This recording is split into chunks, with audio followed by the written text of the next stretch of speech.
So you were source energy before you came into this physical body, and most of you still is source energy.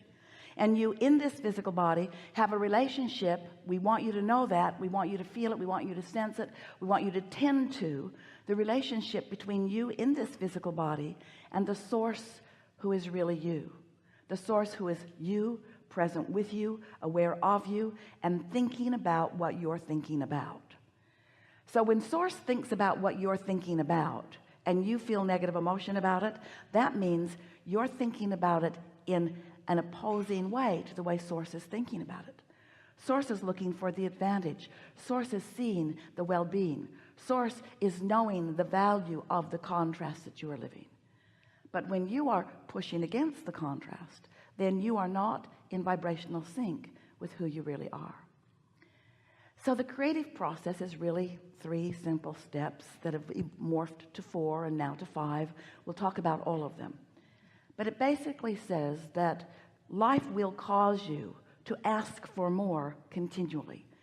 And when you are in that phase where you are aware that something that you want is missing, so you are asking for the improvement in your life by wanting this amendment to your desires, that's what we are calling step 1.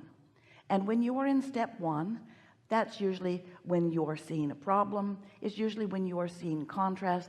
It's usually when you're asking a strong question to which you do not know the answer. That's step 1. Step 1 is an important step, but step 1 will trip you up because it's easy for you to take your humanness, your actualness, your actionness, and give your all to step 1. You're looking around, I don't like that, I don't like that, and these are the reasons that I don't like this. I don't like it, I want it to be like that, but I don't like this. That's what step 1 is like. Step 2 is source is answering what you want. Now, if you're in step 1, strongly in step 1, asking for the improvement, asking, focused on the problem, focused on the question, then you're remaining in step 1, even though step 2 has already taken place and what you have asked for has already come to be in a vibrational reality that we've been referring to as your vortex. It's a vibrational reality. He wrote a whole book about it. A vibrational reality where everything that you're asking for is already resolved and gathered and completed and done vibrationally.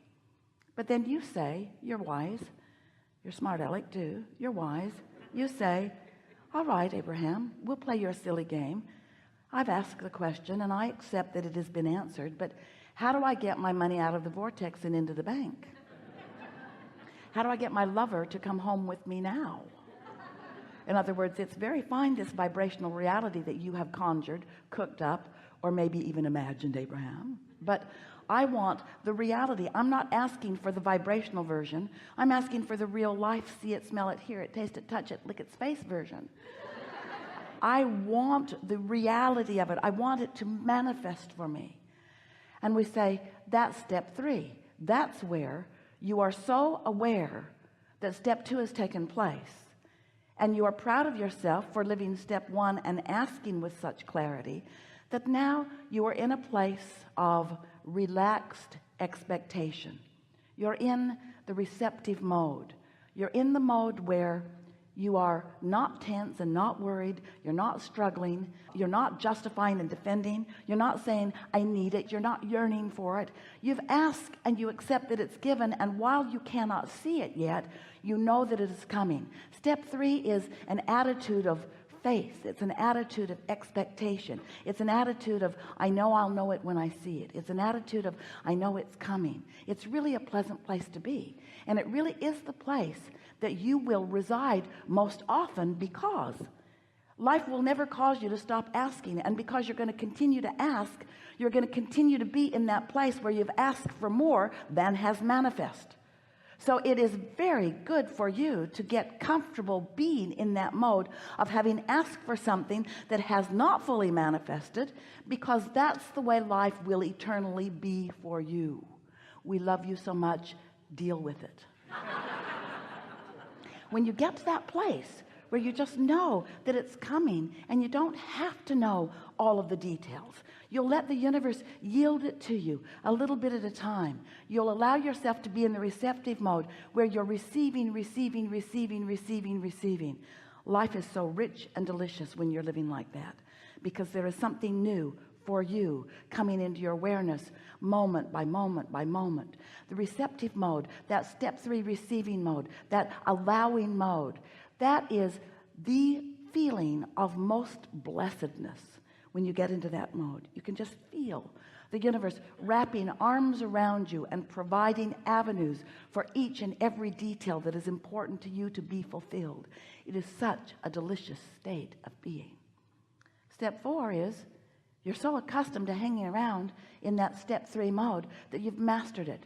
You're no longer upset with contrast. Contrast doesn't upset you anymore. You know how to manage your vibration. Step 4 is really managing your vibration. It's living in this world of steps, understanding that all of the steps are necessary, and feeling happy. It's mastering. It's the mastery of the creative process. Now we're talking about step 5. Step 5 is where you not only accept contrast as important to the equation, but you revel in the contrasting experience that causes you to focus. And now you've come full circle.